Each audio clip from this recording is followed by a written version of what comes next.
So I got some feedback that my microphone is terrible, which is understandable because it's just the webcam on my laptop. I plan to fix that, and in the interim, I've seen other videos that people shoot on iPhones, and the audio capture seems to be better there. So I'm going to try that. I got some questions, funny enough, for the 20 people or whoever watched the first video. And the only thing that they had in common was asking what my role was on the Hex project. If I was a developer or a part of the team. Richard had me listed as part of the team at one point, and I did write a lot of code. I had a lot of pull requests open against the main project, both the contracts and the UI. The main developer, really the sole developer who has all of the production code under his check-ins, he was very particular. So he did absorb some of the ideas and structure of what I wrote, but no, I don't actually have any commits that are in the main line that's deployed to production. Primarily, a lot of what I did was I worked on a simulator that tried to simulate different scenarios that could play out given the rate of adoption for Hex, both in the adoption amplifier and with Bitcoin claims.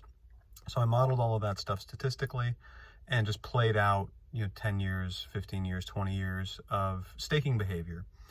And from that, gained some pretty substantial insights into how the system worked, gave a lot of feedback, discovered some bugs, both in the code and in the business rules. So I was able to convince Richard of some of those things early on last year and helped work through how to fix it.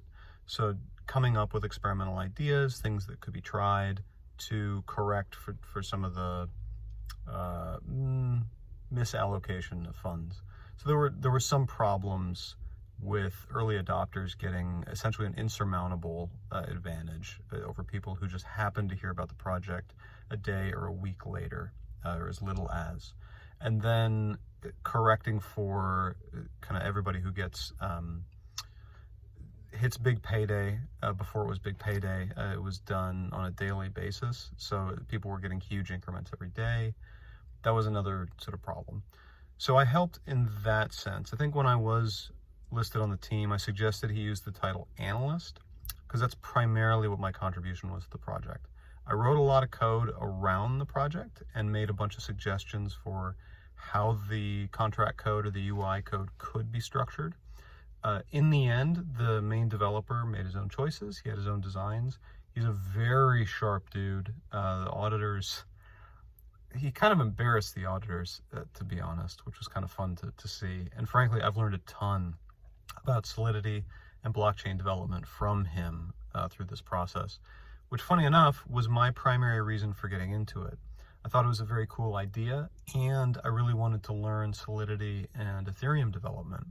This seemed like a pretty straightforward project to do that. It was a financial application. It wanted to provide a substrate on which to build other applications. And how hard could it be, was the thinking at the time. So I've used this project to learn those things. And then through this one killer developer, I've learned a ton. So my contributions, in addition to analyzing the business rules and protocol, looking over contracts, I wrote the layman's guide, so translating it into English for people, keeping that stuff up to date. Those have been sort of my primary contributions thus far, directly to the project. Indirectly, I also wrote a dollar cost averaging contract that, I don't know, 30 or 40 people are using. And I also wrote the contracts and essentially the contract generator for the StakeHex guys. So stakehex.com was one of the early simulator UIs, and they're building out kind of a more robust platform, and they wanted to build affiliates. So they wanted to build an affiliate program that could last, in theory, beyond the end of the launch phase. So I'm helping them out with contracts there. Other things on my radar, so I forked the Tornado Cash contracts and basically just redeployed what they had, but with Hex as an ERC20, because right now they only support, I think, DAI and Ethereum. So I deployed a copy of those contracts for Hex, and also wrote a little JavaScript utility to interact with those. and made it a little bit nicer, so it prompts you before just like depositing your coins, and gives you an opportunity to copy down the note and things like that. Those things are deployed. I need to share out the scripts and the proving key so that somebody can put a front end on it. But that's another project kind of completed. I'm also looking at a couple of the sort of margin trading protocols, the lending protocols. So DYDX and BZX, I've looked at more in depth than Compound. They all have their problems, but I may end up implementing one of those specifications just so that we have access to that in the Hex world. So those are the plans, and that's what I've built so far. I'm kind of an obsessive person, so when I get into kind of like, ooh, I want to write smart contracts to do things, I'm always looking for reasons to write smart contracts. On the side, I'm working on another project with a guy that I met through the Hex community, doing something kind of unique and interesting, and we'll see if anything comes out of that. That's very tedious, but it's been fun. It's been a lot of fun to learn. There were more questions from the email in particular that I'll address in different videos, but this was just sort of lay out what my level of participation's been in with the project and what I'm planning to do going forward.